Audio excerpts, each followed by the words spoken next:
Buenas noches, bienvenidos a una edición más de Chat Económico por Señalú. Mi nombre es José Vargas.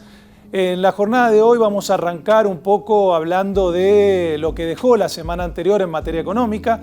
Veníamos hablando todas las semanas con respecto a esta variable, la variable vedette que tenemos en la Argentina, que es la moneda estadounidense. Lamentablemente digo, porque nuestra moneda de referencia es nuestra moneda de curso legal, es decir, el peso argentino.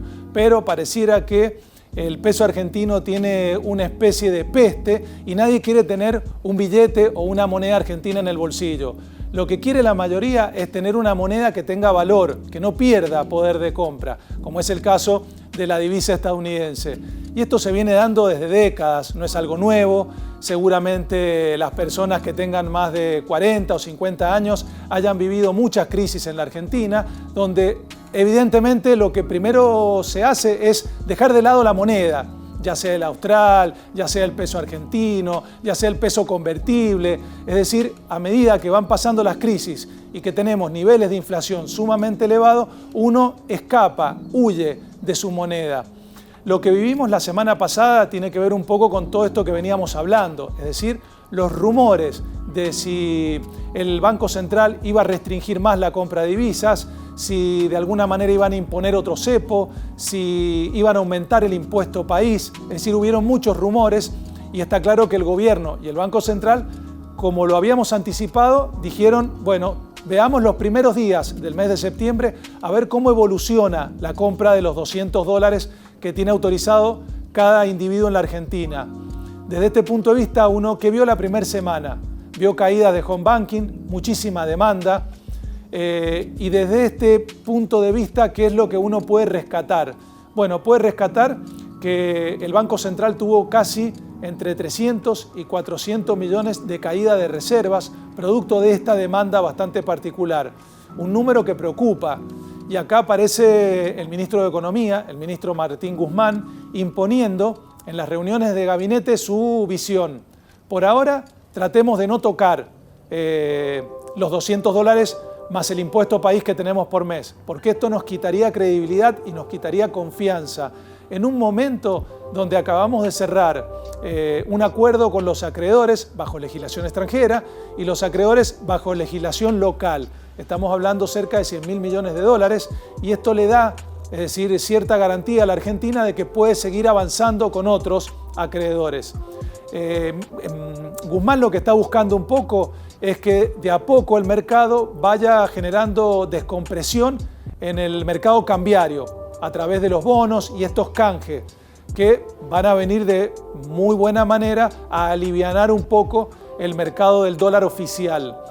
Uno de los rumores de los que se hablaba era restringir más los 200, disminuir la compra a $100 por mes o eliminarla totalmente. Algo que echó por tierra el ministro Guzmán y era una de las alternativas que proponía el presidente del Banco Central, Pese. Por otro lado, otra alternativa que se rumoreaba era el hecho de aumentar este impuesto país, este impuesto del 30%.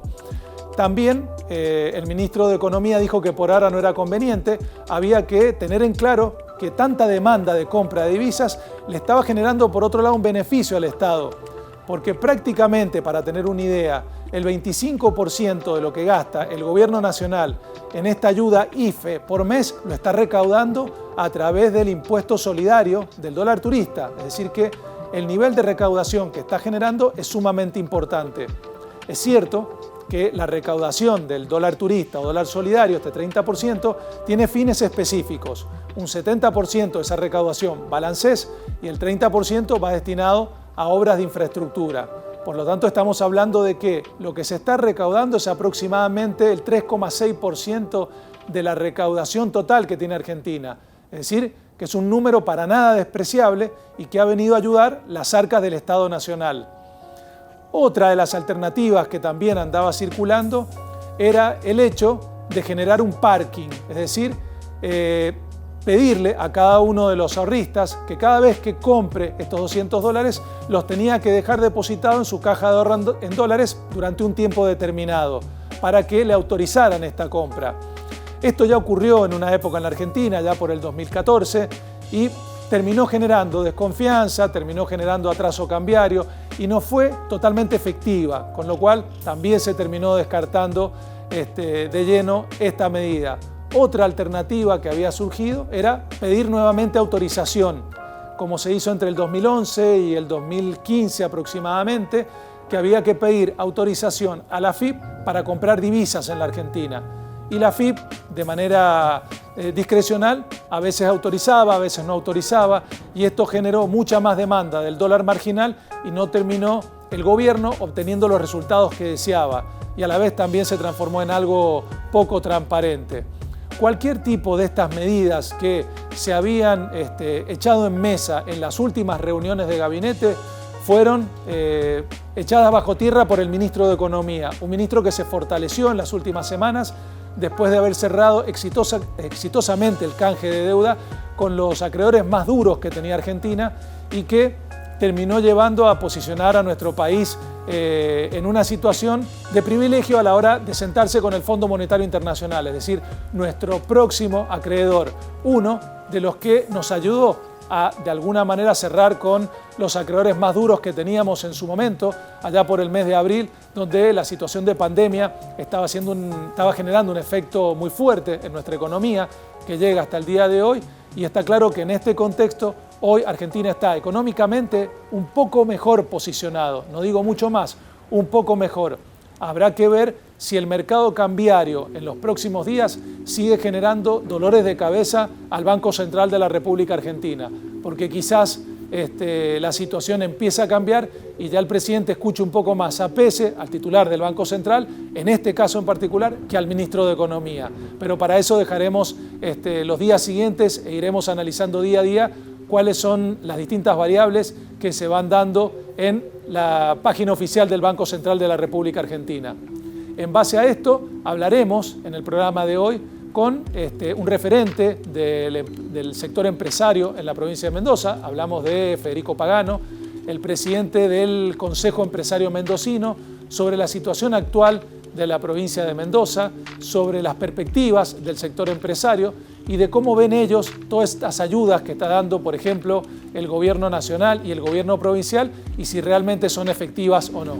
Buenas noches, Federico. José, muchísimas gracias por comunicarse con nosotros. Bueno, dentro de esta situación que estamos viviendo en la coyuntura, con esta pandemia, con la realidad económica que nos está tocando vivir, ¿cuál es la perspectiva que tienen ustedes en base a cómo se están dando todos los acontecimientos, tanto sanitarios como económicos, y que impactan en lo que tiene que ver con las empresas en la provincia de Mendoza? Bueno, la verdad que lo primero es que cuando empezó toda esta situación ya veníamos bastante golpeados.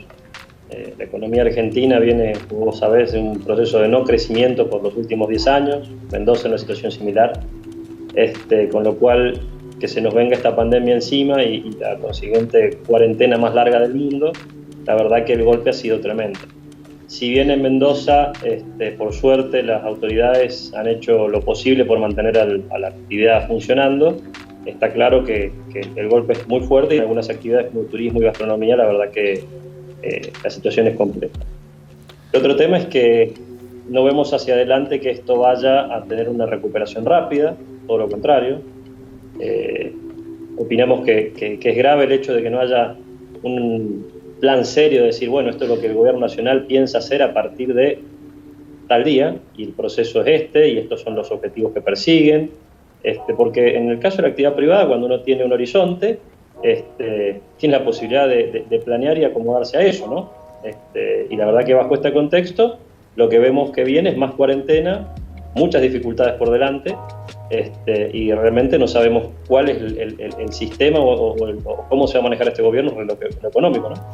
Sí, coincide un poco con ese panorama que están planteando, el hecho de que por ahí quizás al no tener un panorama por lo menos económico y político relativamente claro, luce a veces bastante difícil generar algunas políticas desde el sector privado. En base un poco a esta situación, uno ha visto en los últimos meses una serie de medidas de ayuda por parte del gobierno nacional, como los famosos ATP o los famosos IFE. ¿Cómo el sector empresario ha recibido este tipo de medidas? ¿Se han sido un paliativo, un alivio? ¿Se ha ayudado en parte, por lo menos? No, yo creo que sí. O sea, todo lo que hizo el gobierno nacional respecto a los ATP, los IFE, los préstamos a tasa subsidiada por parte de las entidades financieras, lo mismo que ha hecho también el gobierno de la provincia de Mendoza con todo lo que es ahora Mendoza Activa y la línea de crédito han sido muy importantes. El tema es que, esto es insostenible en el mediano plazo. O sea, para que el sector privado funcione, tiene que funcionar bajo su propia ley, con actividad y funcionando normalmente. Si la única manera que funcione el sector privado bajo esta coyuntura es mediante ayudas del Estado Nacional, que no son otra cosa que emisión, o sea, porque acá no hay generación de riqueza genuina, acá lo que estamos haciendo es generar mecanismos para sostener a las empresas el mayor tiempo posible, pero justamente acá lo que se agota es el tiempo. Y por otro lado, lo que es para que el sector privado pueda resurgir de alguna forma, lo que hace falta es actividad, es mejora en la confianza del consumidor y que en definitiva que la actividad económica vuelva a repuntar, porque si no hay a quien venderle, por más que uno reciba préstamo o subsidio, en algún momento va a decir no tiene sentido seguir tomando préstamos si esto no lo va a poder pagar, ¿no? Bien, y en este sentido un poco lo que uno viene viendo en el sector comercial, en el sector productivo o industrial de la provincia de Mendoza es el sector laboral, es decir, uno de los sectores más importantes que tiene la provincia y cómo el sector empresario está trabajando ese tema, intentando de alguna manera evitar lo que son suspensiones, despidos, para ver de alguna manera cuál puede llegar a ser la perspectiva en ese mercado en particular en los próximos meses, sabiendo que la situación es sumamente compleja. A ver, en lo laboral ningún empresario quiere desvincular personal que le costó tiempo capacitar, que son quienes en definitiva hacen que las cosas pasen o no, porque todos sabemos que uno puede tener muy buenas ideas, poner el capital y demás, pero cuando el negocio empieza a desarrollarse, lo que es fundamental es la gente que lo lleva a cabo. Sin esa gente, ninguna empresa funcionaría, con lo cual es tremendo el hecho de tener que perder recursos valiosos, porque del otro lado de la situación de la coyuntura no va a haber negocio. Por supuesto que esto es un sinceramiento terrible, donde los argentinos nos estamos dando cuenta que estamos lamentablemente en un país que se ha empobrecido, que realmente con lo que podemos llegar a cobrar por nuestro sueldo, la capacidad de compra es bastante reducida, y esto está en relación a la generación de riqueza que podemos tener o no. Una moneda totalmente devaluada, una inflación, complicada en los últimos años, entonces, acá tiene que haber un sinceramiento. Lo que hay que priorizar es el trabajo y el sueldo, el salario, pero también hay que entender que eso tiene que estar en relación a la capacidad productiva de las empresas. Si las empresas no pueden producir o lo que producen realmente no tiene una gran generación de valor agregado, es difícil que eso se pueda ver materializado en los ingresos de las personas. Y creo que por otro lado es muy importante que las empresas se mantengan funcionando, porque así sean sueldos bajos, lo importante es que ese sueldo esté generado por la actividad privada y que no provenga de un subsidio. Porque el subsidio lo que está haciendo, por otro lado, si viene por el lado de la emisión, es inflación del otro lado, con lo cual es todavía mayor pérdida del poco valor que tiene ese ingreso, ¿no? Sí, cierto, y habitualmente después estos subsidios, estas ayudas, con el tiempo a veces terminan generando un problema para el propio Estado cuando tienen que empezar a descomprimirlo y suelen generar ciertos cuellos de botella. Bien, por otro lado, otra de las preguntas era, el gobierno provincial había enviado un proyecto de ley para la conformación de un consejo económico, ambiental, donde forman parte muchos actores de la sociedad mendocina. ¿Ves que es una buena herramienta que va a poder ayudar al gobierno provincial? ¿Que esto es interesante en la coyuntura en la que estamos viviendo?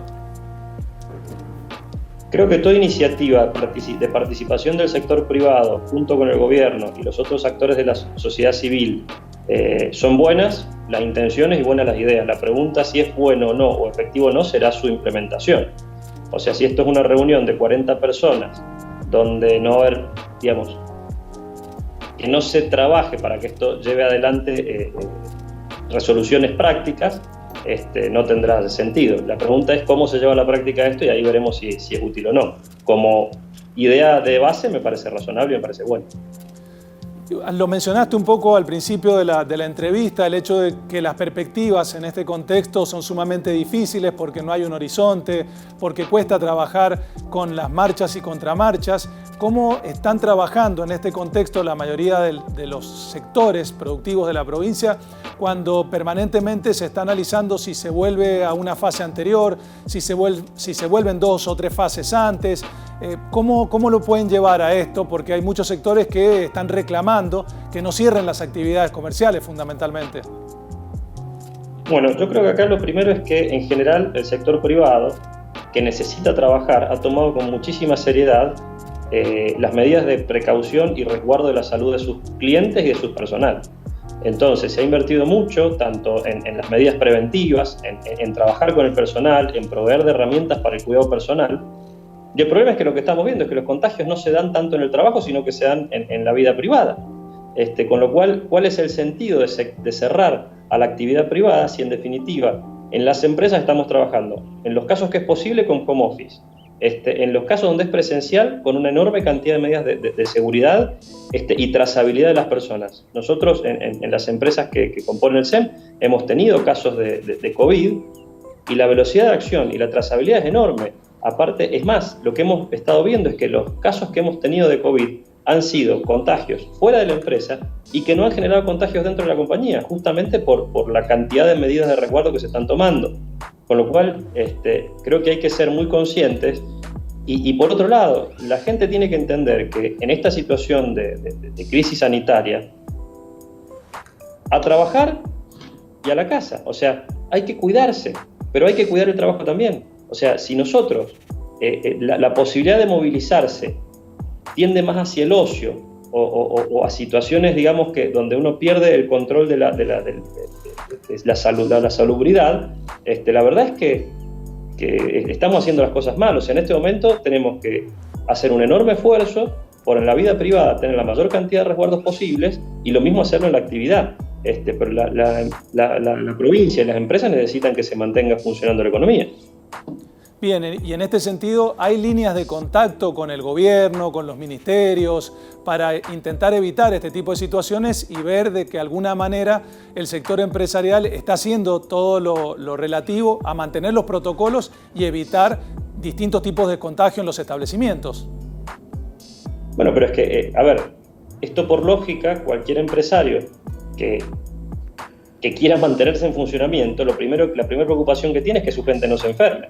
Y si se enferma algún recurso, tener el resto del recurso a resguardo para que no se produzca esta cadena de contagios que en definitiva te dejaría sin poder operar. Con lo cual, y por el lado del gobierno, sí, tenemos contacto permanente, o sea, tanto por la actividad privada, pero también en distintas acciones que desde el punto de vista del Consejo Empresario se están llevando con el Ministerio de Salud. Nosotros estamos muy prontos a inaugurar 2 centros de atención, uno en Ugarteche y otro en San Rafael, con capacidad para 16 camas cada uno, justamente atendiendo a la situación de la pandemia. Entonces sí, nosotros con el gobierno provincial tenemos mucho contacto y por supuesto que le acercamos nuestras opiniones y nuestras objeciones a las cosas que hacen, pero también los acompañamos en la tarea que están llevando adelante, que realmente es muy desafiante, ¿no? Bien, y te llevo de paso, hablando un poco de temas económicos, a un terreno que quizás conozcas un poco más, la situación cambiaria en la Argentina. ¿Cómo ves la situación cambiaria, esto de los $200, restricción de los $200, la gran demanda, el dólar puré que hay por parte de la gente? ¿Cómo ves esta situación bastante particular de un mercado cambiario que es excepcional en la Argentina? En realidad es excepcional respecto al resto del mundo, pero es totalmente lógico de acuerdo a cómo se ha comportado el país con respecto a la población los últimos 60 años. O sea, la Argentina desde el año 60 hasta acá ha tenido un promedio de inflación anual del 72% y ha tenido un proceso de déficit fiscal que solamente fue superávit 6 años entre el año 2000, creo que 2003 y el 2008, si no me equivoco por ahí. Entonces, un país que tiene un crónico déficit fiscal y que los recursos que no encuentra en forma genuina los busca, ya sea por emisión monetaria, toma de deuda y sistemáticas devaluaciones, ha generado que la población sea absolutamente aversa a tener pesos en la mano o la denominación que la moneda nacional tiene en ese momento, porque como decir Austral, el peso ley 1888, el peso argentino convertible, el peso que tenemos ahora. Entonces, es lógico que la gente no quiere tener pesos como reserva de valor, pero también en esta situación de absoluta restricción económica, también es lógico que la gente busque alternativas para hacer que su sueldo rinda más, y en definitiva estos $200 que hace el puré, lo que hacen es que rinda más su plata. No nos olvidemos que en esa maniobra creo que pueden llegar a ser hasta 3.000 pesos por mes, creo, algo así. Y eso, si uno lo calcula en cajas de leche o alimentos indispensables, la verdad que es una ayuda importante. Por otro lado, como todo, acá la solución no viene porque el cepo esté o no esté el cepo. Acá, si no se resuelven los problemas de base de la Argentina, estas cosas siempre van a pasar. O sea, la economía no puede estar funcionando a tracción, a parches y más agujeritos que le tapamos a la olla de presión. Si la gente no quiere mantener pesos, va a otra reserva de valor, que pueden ser ladrillos o demás. Con lo cual, veo una situación compleja, pero que el problema en sí no es el cepo, el problema son las variables de base que son las que nunca se atacan. O sea, pensemos que cuando escuchamos que la solución al problema que propone nuestro Congreso son más impuestos en un país donde la carga impositiva es de las más altas del mundo y que hace 10 años que no crece y que el sector privado hace 10 años que no genera empleo, ¿sí? Pero que a su vez durante los últimos 60 años hemos tenido sistemáticos déficits fiscales y que encima en los últimos años, del 2008 hasta acá, ese déficit fiscal se da con la presión impositiva récord en la Argentina, de la historia argentina.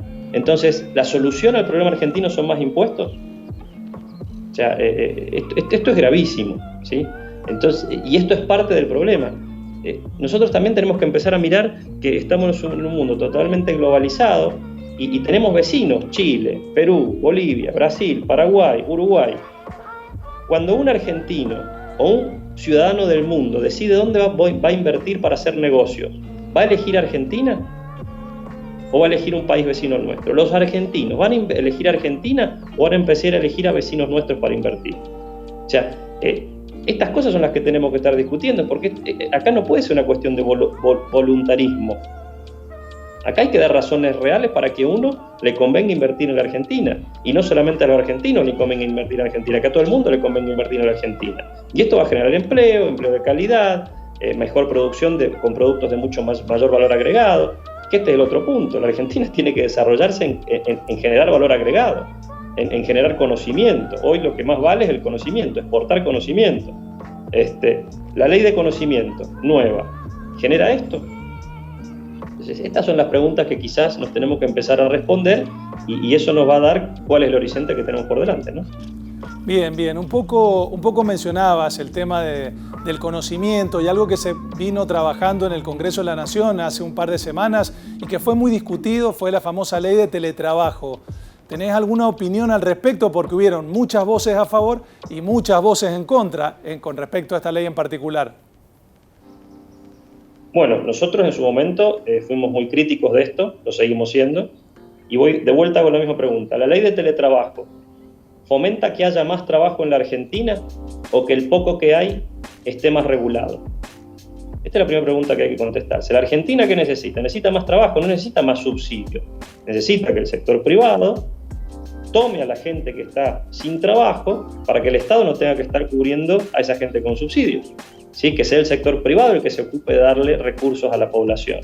Ahora, si las condiciones que genera esta ley de teletrabajo no son competitivas para distintas actividades, realizar teletrabajo, bueno, el objetivo de la ley está equivocado. Nosotros lo que tenemos que crear son condiciones para generar más trabajo, no generarle barreras al empresario para que contrate. Y la ley, como está escrita, es mirar un trabajo de oficina de los años 90 o los años 80 y asimilarlo a un puesto en su casa, sin tener en cuenta la total diferencia que existe de un teletrabajo respecto al trabajo de oficina. ¿Qué sentido tiene mantener metros cuadrados en las oficinas de la empresa ¿sí? En forma ociosa, si la persona puede trabajar desde su casa. O sea, el hecho de que esa persona puede elegir en cualquier momento regresar a su oficina o exigir un puesto en la oficina implica que vos tenés que tener los metros cuadrados en la oficina y a su vez a la persona en su casa, con lo cual no hay ningún beneficio en ese sentido. Otras cosas que son las microregulaciones. Si yo tengo una oficina con metros cuadrados donde tengo un único sistema de calefacción, un único sistema de refrigeración y demás sistemas para que sea eficiente el uso del espacio, nunca lo va a hacer si tengo que cubrir el costo domiciliario. ¿Y cómo asigno el costo domiciliario del internet, gas, luz y demás a la tarea versus el costo que tiene la persona? Realmente es una situación de extremada complejidad para su aplicación, con lo cual ese tipo de situaciones llevan a que uno descarte ese tipo de trabajo. Totalmente, totalmente. Y para ir cerrando un poco, me gustaría que nos dieras un poco cuál es la visión del empresario, cuál es la perspectiva que tiene el empresario mendocino, como decimos los economistas, cuál es su horizonte temporal en este contexto. Es cierto que un horizonte temporal en este contexto puede ser relativamente corto, pero por ahí la visión del empresario es distinta y tiene quizás algo que quizás otros no ven y puede decirnos, bueno, tenemos un horizonte temporal un poco a mediano plazo, quizás a más largo plazo, quizás a corto plazo, no lo sé. Yo creo que en general, y ya hace varios años, los empresarios hemos tomado una decisión que es, en el contexto que estoy, tengo que lograr ser rentable, o por lo menos no perder plata. ¿Sí? Si yo logro que mi empresa esté en el punto de equilibrio, en este lío actual, entonces cuando las cosas mejoren voy a estar muchísimo mejor. ¿Sí? Entonces todo este proceso de no crecimiento y demás ha hecho que en general las estructuras de las empresas estén muy ajustadas, estén con muchísimo control en su nivel de erogaciones y gastos, con lo cual, con que mejore un poco la situación económica, la mejora en las compañías debería ser bastante importante. O sea, digamos que la situación de las empresas que han quedado en la Argentina, o sea, las que todavía están vigentes, han entrenado tanto la vida en crisis que son empresas que en sí son muy fuertes. ¿Sí? Más allá de la debilidad del momento, son muy fuertes en cómo han mejorado sus procesos, cómo han mejorado sus recursos, la capacitación que tiene su personal, la capacitación que tienen sus gerenciamientos para enfrentar situaciones complejas, para ajustarse rápidamente a nuevas situaciones coyunturales. Eso mismo que hacemos en las crisis nos va a generar un gran crecimiento en un momento donde la Argentina salga para adelante, ya sea por viento de cola o por lo que sea. Si la Argentina mejora un poco, nuestras empresas probablemente tengan crecimientos importantes. Entonces creo que todos los empresarios estamos apuntando a esto, a seguir manteniendo nuestras empresas vigentes, seguir invirtiendo en lo que es tecnología y mejora de la forma en la cual hacemos las cosas, porque en definitiva eso, hacerlo hoy, permite que cuando la situación cambie, no sabemos cuándo será, nos encuentre bien parados para aprovechar. Gracias, Federico. Te agradezco el contacto con Chat Económico. Muy claro, muy buena la visión del sector empresario con respecto a la situación que estamos viviendo y a las perspectivas. Y será hasta otro momentito. No, por supuesto. Muchísimas gracias por la comunicación y José, que tengas una muy buena noche. Gracias. Acabamos de hablar con Federico Pagano, presidente del Consejo Empresario Mendocino, que tuvo la amabilidad de charlar con Chat Económico. Hablaba de que el empresario argentino, el empresario mendocino, viene trabajando ya desde hace mucho tiempo en épocas de crisis tras crisis tras crisis. Y ese entrenamiento lo ha llevado a intentar de alguna manera manejarse mejor en este contexto. Está claro que su horizonte temporal es relativamente corto, puede pensar en 30 días como mucho porque las condiciones van cambiando permanentemente. Esta situación de que por ahí algunas provincias vuelven a fases anteriores o el gobierno nacional toma otra decisión, lo que genera desde este punto de vista que el empresario tenga que trabajar día a día. Como decía el presidente del Consejo Empresario Mendocino, lo que tiene que buscar hoy el sector productivo de la provincia es generar valor agregado, apostar a la industria del conocimiento, buscar los diferenciales que tenemos con respecto a otras provincias o a otros países, para desde ese punto de vista generar algo distintivo que nos haga posicionarnos mucho mejor en un contexto que es sumamente difícil y en un contexto que sabemos, incluso hasta por palabras del propio presidente de la Nación, que va a ser difícil que volvamos a la normalidad que conocíamos. Así que desde algún punto de vista, por lo menos desde el punto de vista económico, hay que ir buscando las distintas variantes para posicionarnos cada vez mejor y buscar esas ventajas comparativas o competitivas que tanto necesita nuestro país. Cerramos un capítulo más de Chat Económico por Señalú, el canal de la Universidad Nacional de Cuyo. Mi nombre es José Vargas. Hasta la semana que viene.